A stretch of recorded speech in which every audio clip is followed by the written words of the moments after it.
นั่งสมาธิถ่าเมจังหันปกติแล้วทั้งวัดใหญ่วัดน้องหลวงเป็นจะสันเขาสวยเด้ไม่ออกเนาะมันจะสันเขาสวยมันจะพังเทศก่อนประมาณ3 นั้น3 นี้ก็พอดี9 โมงปลายหมดแล้วนี่ยังกำลัง6 โมงครึ่ง7 โมงครึ่งบอก7 โมงตรงเดี๋ยวนี้ฉันจังหันไว้เนี่ยเพราะว่าอยู่บ่หลายนะอยู่องค์เดียวสบายอยู่องค์เดียวไปองค์เดียวมาองค์เดียวแต่ก็กินสันองค์เดียวเทศองค์เดียวตายองค์เดียวเนาะ ตายผู้เดียวไม่มีผู้ใดตายนำนะมาก็ยังมาผู้เดียวเด้มาผู้เดียวฮะก็ไปผู้เดียวสบายเลยถ้าว่าเฮาเฮ็ดได้จังซี่นะเพราะว่าเฮาบ่ได้ยุ่งเกี่ยวกับผู้ใดสมณะหรือว่านักบวชจังซี่นะมีออกน้อยมีจังหันอยากมาบวชก็ได้เด้คือเฮามาบวชสิเฮาบ่ยุ่งเกี่ยวกับเพื่อนเนี่ยเอิ้นว่าบ่มีหยาบ่มีเพื่อนบ่มีสิ่งที่เยียวยั้งบ่ผูกมัดเฮานะให้เฮามีความขัดข้องคาใจให้เฮาเป็นห่วงให้เฮาอันนั้นมีเยื่อใยนะให้เฮาคิดกังวลนะเพศสมณะหรือว่านักบวชนี่บ่มีสิ่งเหล่านั้นนะบ่มีครอบครัวบ่มีลูกมีผัวบ่มีเมีย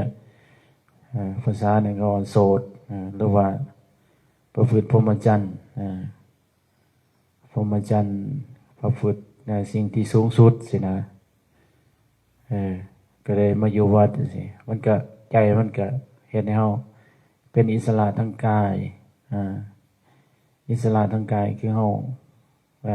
เป็นอิสระเนี่ยเฮาบ่ได้มีภาระหยังหลังจากนั้นก็เฮาก็มาเรียนมาฝึกให้มันมีอิสระทางใจอิสระทางกายแล้วก็ให้มีอิสระทางใจนะคือใจเฮาบ่มีความห่วงกังวลใจเฮาบ่คิดย้อนในอดีตใจเฮาบ่คิดในอนาคตว่าถ้าว่าเฮามีครอบครัวมีนั้นมีนี่เฮาสิหยังเฮาสิกังวลก็คือ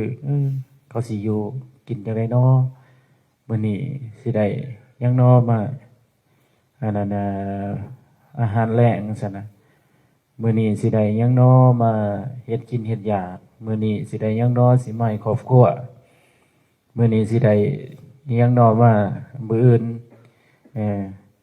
มื้อนี้มื้ออื่นมื้อต่อไปโอ้ยลูกไข้ลูกเจ็บลูกป่วยพ่อแม่บ่มีเงินใช้หรือว่าครอบครัวบ่มีเงินใช้สิทุกสิ่งทุกอย่างเป็นสิ่งที่เอิ้นว่าความผูกมัดเป็นสิ่งที่ผูกจิตใจเฮานะให้มีความกังวลอยู่ตลอดเวลาเป็นห่วงนั้นห่วงนี่อยู่นี่แหละเกินว่าเฮาใจเฮาผูกมัดใจเฮาบ่เป็นอิสระฉะนั้นคือพระสงฆ์หรือว่าภิกขุผู้สามเณรผู้ฝึกสิหรือว่าผู้เสขะหรือว่าเสขะ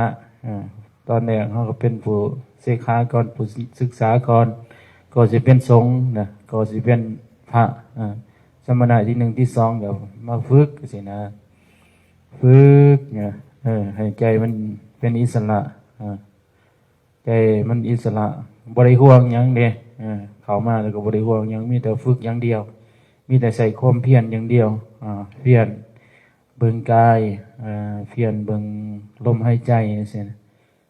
เพ่งในลมหายใจเจตนาเบิ่งลมหายใจเข้าลมหายใจออกดูอย่างจงกรมกำหนดจิตอยู่ในกายตลอดซั่นนะขวาพูดสายโทซั่นฝึกตลอดเฮาบ่ได้มีความกังวลหยังมีแต่กังวลเรื่องเรื่องนั้นอยู่ใจมันส่งออกนอกให้มันอยู่ในกายตลอดสินะให้มันเป็นฝึกเป็นอัตโนมัติสินะบ่ให้มันห่วงหยังใจมันก็เป็นอิสระมันถ้ามันเข้าถึงลึกซึ้งแล้วมันก็เรียกว่าตัวพระพุทธเจ้าเฮาว่าเนี่ยคันเฮามีความคิดมีความกังวลในใจเฮามันก็เกิดอารมณ์เกิดอารมณ์แล้วก็วิญญาณเรียกว่าตัวรู้วิญญาณผู้รู้นะมันก็ไปเป็นว่าไปจดจ่อไปกำเนิดภาษาเนี่ยว่าไปเป็นพื้นหน้าให้วิญญาณนะมันจ่อในอารมณ์นะอารมณ์เศร้ามันก็เป็นคติที่ไปคือความทุกข์ศาสนาอารมณ์สุขมันก็คติที่ไปเป็นสวรรค์ศาสนาเป็นทุกข์เป็นเศร้าเป็นสุขเป็นทุกข์อยู่หั่นแหละนะคันเฮาคิดดีมันก็อารมณ์ดีมันก็ไปจุติในสิ่งที่ดีศาสนาอารมณ์นะตัววิญญาณนี่นะตัววิญญาณตัวอารมณ์ตัวกรรมของเฮานี่นะมันก็ไปวันนี้ถ้าเฮาบ่คิดสินะบ่คิดมันก็บ่เกิดมันก็บ่เกิดอารมณ์เมื่อมันบ่เกิดอารมณ์สุขอารมณ์ทุกข์อารมณ์เฉยๆสิเนี่ยมันบ่เกิดแต่ก็ตัววิญญาณมันก็บ่มีที่จับมันก็บ่มีที่กักมันก็บ่มีที่เกาะมันก็เป็นอิสระสินะมันก็สบายสงบเย็นสินะเนี่ยสำคัญจิตใจเฮาฝึกจังซั่นได้มันบ่แม่นของธรรมดาเด้เฮาสิฝึกฮอดนั้นนะฉะนั้นเฮามีเอิ้นว่าอายตนะมีตาหูดังลิ้นกายใจสินะทุกคนก็มีเบิดทุกคนก็ฝึกได้มีออกมีจังหันก็ฝึกได้มีจังหันฮู้อยู่บ่พระพุทธพระธรรมพระสงฆ์มีออกหน่อยนะมีอยากบ่มีไงพระพุทธพระธรรมพระสงฆ์ว่านนี่ครูบาเว้าอยู่ในว่านนี่เว้าเพราะว่ามื้อนี้สิเว้าขึ้นอีกให้มันให้เข้าใจเรื่องพระพุทธพระธรรมพระสงฆ์สิมีไงว่าลงหน้าลงหลังมีออกหน่อยเนี่ยไฟใดพระพุทธพระธรรมพระสงฆ์หมายความว่าจังไดบ่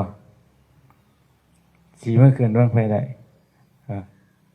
พระพุทธพระธรรมพระสงฆ์สินะพระพุทธชื่อไว้เนี่ยที่ว่าเฮาไว้พระเบื้องต้นนั่นเด้เฮาว่าพุทธังสรณังคัจฉามิธัมมังสรณังคัจฉามิสังฆังสรณังคัจฉามิขอเข้าถึงพระรัตนตรัยก็คือเข้าถึงพระพุทธพระธรรมพระสงฆ์สินะเดือน1เดือน2เดือน3เดือน4พระพุทธคือพระพุทธเจ้าเฮาผู้เพิ่นตรัสรู้สอนโดยพระองค์เองเรียกว่าเป็นคู่ของเฮาเนี่ยเป็นคู่ของเทวดาและมนุษย์เนี่ยมันเป็นคู่ฝึกให้พวกเฮาได้พ้นทุกข์ตามๆกันคู่ฝึกให้พวกเฮาออกจากทุกข์ออกจากการเวียนว่ายตายเกิดนี่นะเอิ้นว่าพระพุทธเจ้าฝึกเนี่ยเพิ่นฝึกทั้งเทวดาในอินพรหมยมยักษ์ยังเพิ่นฝึกเบิดเพิ่นสั่งสอนเบิดมนุษย์เพิ่นก็ฝึกเบิดซั่นน่ะผู้ใดเหลื่อมใสในคำสอนเพิ่นเหลื่อมใสในเพิ่นก็หันมาฝึกซั่นน่ะเอิ้นว่าพระพุทธเจ้าพระพุทธเจ้าก็เหมือนครูนะเหมือนครูเฮาเฮียนในโรงเรียนนั่นแหละวันนี้พระธรรมก็คือคำสั่งสอนของเพิ่นคือบทเรียนเนี่ยมีวิชาคณิตศาสตร์ภาษาลาววรรณคดี วิชาเลขวิชาหัดเขียนถ้วยวิชาหยังต่างๆนะเอิ้นว่าพระธรรมมันก็มีคำสั่งสอนของเพิ่นนับตั้งแต่ปริญญานับตั้งแต่ทุกข์สมุทัยนิโรธมรรคหยังต่างๆอริยมรรคมีองค์8จังซี่นะเดินตามเพิ่นนะเอิ้นว่าพระธรรมคันเฮาเอานำเอาไปประพฤติปฏิบัติเฮาก็พ้นทุกข์ตามคือเอาเสือเพิ่นสันทาสินจาคาปัญญาสิเสือเพิ่นเสือนรกมีจริงสวรรค์มีจริงนิพพานมีจริงจังซี่นะนี่เกินว่าพระธรรมเฮาเอิ้นว่าเป็นปริญญัติไว้ปริญญัติบันทึกไว้เอิ้นว่าพระธรรมอันนี้พระสงฆ์นี่พระสงฆ์ตอนแรกๆก็อริเอิ้นว่าบุตรพุทธบริษัท4ผู้ศึกษาสินะนับถึงเทวดาอินพรหมยมยักษ์หยังต่างๆพี่นะศึกษาได้เบิดแต่ว่าบุตรกิเลสเบาบางโลภโกรธหลงเบาบางสินะเอิ้นว่าจึงเป็นพระสงฆ์ได้ตัวอย่างว่าเฮามีกิเลสเต็มหัวใจ 100% สิถ้าว่าเฮาละออกจาก20%หรือว่า30 35%หรือว่า50%เพิ่นยังเอาจัดเป็นพระสงฆ์ได้พระสงฆ์นับตั้งแต่สมณะที่1ที่2ที่3ที่4ที่5พุ่นน่ะขึ้นไปชื่อไว้เด้อเป็นไงชื่อไว้เอิ้นว่าพระพุทธพระธรรมพระสงฆ์นี่เฮาก็เป็นพระสงฆ์ได้คันเฮาปฏิบัตินะแข่งกิเลสเบาบางเฮาบ่ให้ลูกบ่ให้ผัวบ่ให้เมียบ่ให้ผู้ใดอยู่ในเรือนน่ะใจเฮาทำใจเป็นปกติเห็นความหายมันเกิดขึ้นเฮาก็งับระงับมันโอ้ยความหายมันก็บ่เที่ยงสติเข้าไปหูมันหูอารมณ์ตัวนั้นใจวิญญาณมันก็บ่ยึดในสิ่งที่มันหายนั่นบ่เว้าบ่จามไว้ใจมันเป็นปกติบ่ยึดบ่ติดอิหยังบ่ของอิหยังบ่ทำใจสบายนะเฮ็ดใจดีใจสบายมันก็เป็นพระสงฆ์ได้ซั่นนะล้างความโลภบ่อยากเพ่งเล็งบ่อยากได้ของไผบ่อยากถือโทษโกรธเคืองไผบ่อยากให้บ่อยากด่าไผซั่นนะบ่อยากดีอยากเด่นอยากดังปานใดซั่นนะมันก็เป็นพระสงฆ์ได้ให้ความโลภความโกรธความหลงของเฮาเบาบางลงเนี่ยมันใหญ่เด้อยินบ่บ่มีหยังหลายมื้อนี้ก็โหยมันบ่เกี่ยวดอกทุกข์มั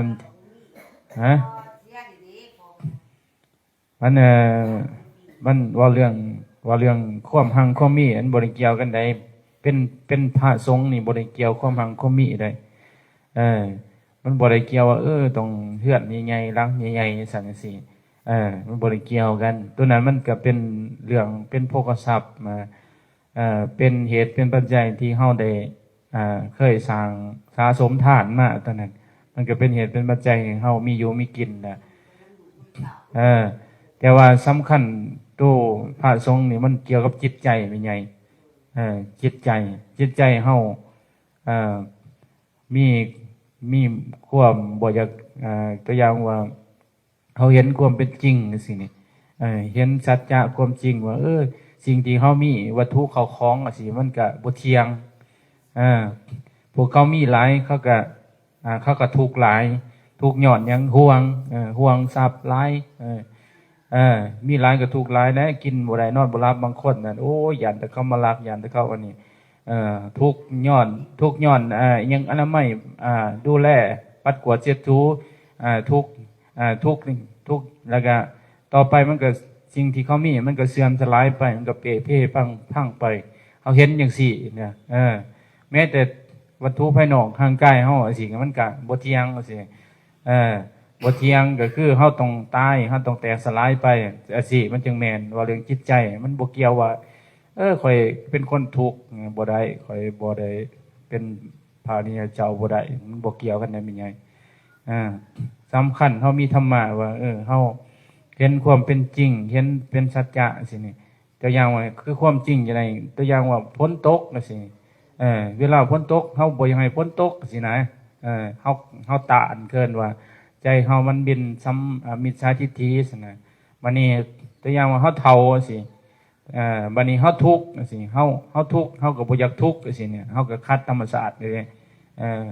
เฮาแก่สิเฮาก็บ่อยากแก่สิเฮาก็คัดธรรมชาติแล้วมันก็บ่แม่นซะนะเฮาเห็นความเป็นจริงเฮาทำใจสบายถึงว่าเฮาสิมีจำเฮาก็พอใจในสิ่งตนมีดีใจในสิ่งที่ตนใดทำใจสบายอยู่กินไปวัน รักษาจิตษาใจเฮาอีกบ่ดนเฮาก็ตายไปซะนะมีหลายปานใดเขาก็ตายไปคือเก่าแหละแม่ใหญ่อย่าไปห่วงกังวลว่าข่อยมีข่อยทุกข์ไปจังซั่นจังซี่ข่อยบ่มีหลายคือหมู่คือกองมันบ่แม่นจังซั่นเด้เอาเห็นความเป็นจริงมีหลายก็ทุกข์หลายมีหลายมันก็เป็นของโลกสินะมันก็อยู่ในโลกสิแหละเมื่อมันเมื่ออยู่ในโลกมันก็แตกสลายไปมันก็เปเพ่พังไปยังบ่มีหยังดอกเป็นของเฮาอยู่ในโลกนี่ไม่ใหญ่หามาเท่าใดมันก็เฮาก็ผัดผากมันหลายเท่านั้นนะไอ้ยังมียังถ้วยถ้วยใบหนึ่งเฮาก็ผัดผากถ้วยใบหนึ่งมีบ่วงอันหนึ่งเฮาก็ผัดผากบ่วงอันหนึ่งแต่บ่มีดอกของเฮาน่ะของเฮาแท้ก็คืออริยทรัพย์ศรัทธาศีลจาคะปัญญาพุทธศรัทธาเฮามีระบ่อยู่ในพระพุทธพระธรรมพระสงฆ์สินะศีลเฮามีระบ่เฮารักษาเนี่ยนะตัวพี่มันจังแม่นเป็นใหญ่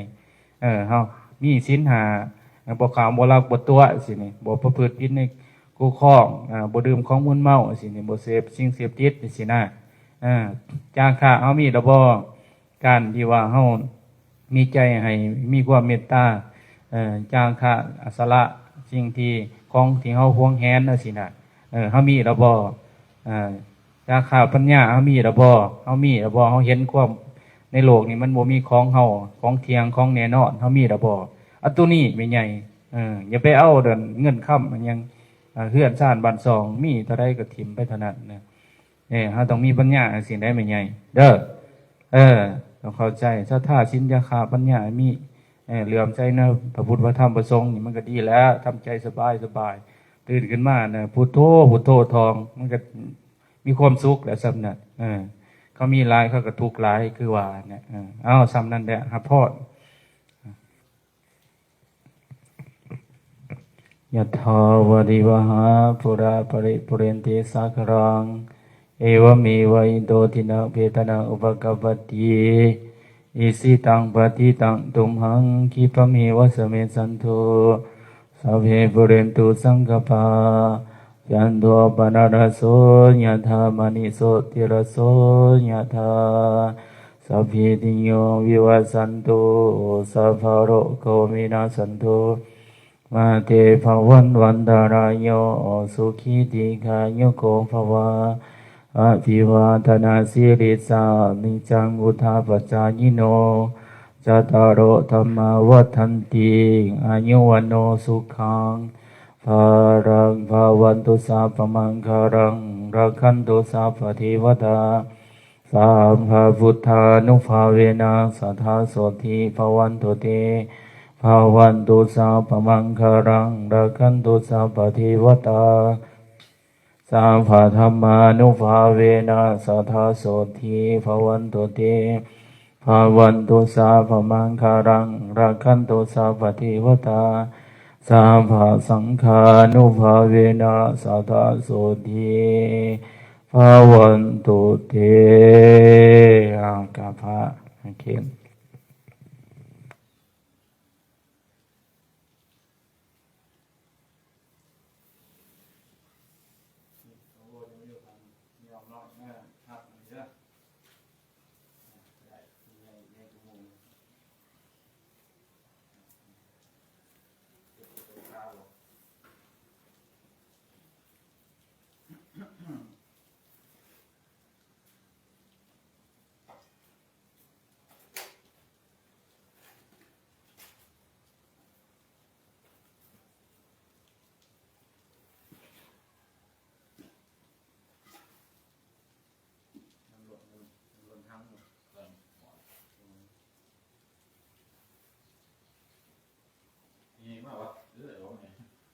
สูงมากหายแต่ก็สบายแล้วก็ไปหากินนู้นเพราะแน่ผมมีคนมันก็สบายแต่ต้องทำบุญเพราะอะไรนั่นผมก็จะเป็นเบาหวานไปอันนั้นจะว่าไปวงหมอเบียดตรงตูนเบาหวานตรงทำใจสบายดีแค่แน่ได้เนี่ยเบิ้งเป็นเย็นนี่ทานยาหมอมันก็จะไปก็ยา ป่วยนี่เป็นน้ำโรคกำเด้อแต่ก่อนเคยเบียดเบียนสัตว์ไงเคยขาสัตว์หลายวันนี้สัตว์มันก็ขาซื้ออยู่ไว้เด้อ สะสิเลย อย่าไปเฮ็ดบ่บ่แม่นสัตว์ที่จี้แล้วบางทีมันก็ให้ปัจจุบันนี่แหละบางที่ผ่านมานี่อดีตผ่านมานี่แหละ ปูปลาคุก อย่าไปขามันเด้อท่านจะสบายเบียดเบียนสัตว์ โอ้ยเป็นตัวบางอันไปบ่ละ เป็นโรคเป็นพยาธิอันตรายอยู่ ปวดได้นะมันจะปวดปวดมาจุดปวดที่ไปบ่ละตอนมันปวดนิดหน่อยหายหน่อยเหยียบเอาถ้าดูมาร้านเหยียบ